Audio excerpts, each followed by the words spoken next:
নমস্কার বন্ধুরা, দিশা কিচেনে তোমাদের সবাইকে স্বাগত জানাই। আজকে চলে এলাম একটা নতুন ভিন্ন স্বাদের রেসিপি নিয়ে। আজকের রেসিপি ডিম আলুর ঝাল। এই ডিম আলুর ঝাল কিন্তু খেতে অসাধারণ হয় আর খুব কম সময়ে খুব কম মশলা দিয়ে বানিয়ে ফেলা যায়। চলো বন্ধুরা কিভাবে বানালাম দেখে নিই। জলে দিয়ে দিয়েছি 3টে কাঁচা ডিম। ডিমগুলোকে ঢাকা দিয়ে খুব ভালো করে সিদ্ধ করে নেব। ডিমগুলো তোমরা বাড়িয়ে বা কমিয়ে নিতে পারো। এখানে আমি 3টে ডিম ব্যবহার করেছি।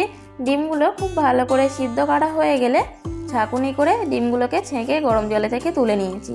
তুলে নিয়ে কিন্তু ঠান্ডা জলে দিতে হবে ডিমগুলো, না হলে গরম অবস্থায় কিন্তু ডিমগুলো ছাড়ানো যাবে না। ঠান্ডা হয়ে গেলে ডিমগুলোর খোলা ছাড়িয়ে নিচ্ছি।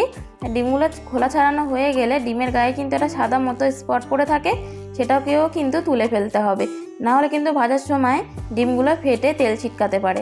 মাঝ বরাবর ডিমগুলোকে কেটে নিয়েছি। এই ডিমগুলো কিন্তু 4 ফালি করলে হবে না, মাঝ বরাবর 2 ফালি করে নিতে হবে, না হলে ভাজতে কিন্তু অসুবিধা হয়। তেলে দিয়ে দিয়েছি 1 টিস্পুন মতো হলুদটাকে খুব ভালো করে একটু নেড়ে চেড়ে নিয়েছি। দিয়ে দিয়েছি ডিমগুলো কিন্তু উল্টোভাবে দিতে হবে, কুসুমভাবে দিলে কিন্তু কুসুমগুলো পুড়ে যেতে পারে, ওই জন্য উল্টোভাবে দিয়েছি। দিয়ে উল্টে লাল লাল করে ডিমগুলোকে ভেজে নিচ্ছি।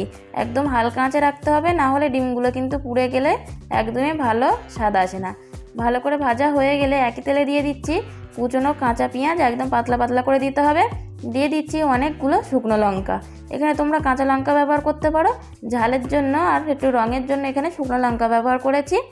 দিয়ে দিচ্ছি 1 টিস্পুন মতো রসুনটা দিলে কিন্তু ডিমের আঁশটা গন্ধটা কেটে যায়। তোমরা চাইলে রসুনটা দিতেও পারো বা না দিতে পারো। এখানে রসুনটা ভাজা হয়ে গেলে দিয়ে দিয়েছি কুচনো কাঁচা আলু। এখানে আলুগুলো কিন্তু সিদ্ধ করে নিলে হবে না, কাঁচা আলু দিতে হবে। আলু ভাজার থেকে একটু হালকা মোটা আলু দিয়েছি। স্বাদ মতো নুন দিয়ে হালকা নেড়ে চেড়ে আলুগুলোকে একদম লো ফ্লেমে রেখে ঢাকা দিয়ে দিচ্ছি। এরকমভাবে রান্না করলে কিন্তু আলুগুলো অর্ধেকভাবে সিদ্ধ হয়ে যায়, খুব বেশি কিন্তু জল দিয়ে ফোটাতে লাগে না। এবার আবারও ঢাকনা খুলে দিয়ে দিয়েছি 1 টিস্পুন আদা বাটা, 1 টিস্পুন হলুদ দিয়ে আবারও ভালো করে কষিয়ে নিচ্ছি। কষানো হয়ে গেলে সবার শেষে দিয়ে দিচ্ছি একটা পাকা টমেটো পেস্ট। টমেটো যদি তোমাদের কাছে না থাকে না দিতেও পারো, থাকলে তো দিতে হবে, খুবই স্বাদ আছে টমেটোটা দিলে। কষানো হয়ে গেলে দিয়ে দিচ্ছি পরিমাণ মতো জলটা কিন্তু খুব বেশি দিতে লাগে না, যেহেতু আলুটা অনেকটা বেশি সিদ্ধ হয়ে গেছে। ঢাকনাটা খুলে তোমরা দেখতে পাচ্ছ তরকারিটা কিন্তু ফুটে গেছে, আলুটাও খুব সুন্দরভাবে সিদ্ধ হয়ে গেছে।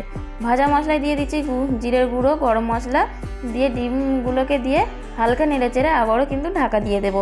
এখানে একদম হালকা ফ্লেমে রাখতে হবে, না হলে ঝোলগুলো শুকিয়ে গেলে একদম ভালো লাগে না। হালকা নেড়ে চেড়ে লাভিয়ে নিলে হয়ে গেলে দারুণ স্বাদের ডিম আলুর ঝাল। একইভাবে বাড়িতে বানিয়ে খেয়ে দেখুন, অসাধারণ লাগবে। ভালো লাগলে লাইক কমেন্ট সাবস্ক্রাইব করতে ভুলো না কিন্তু।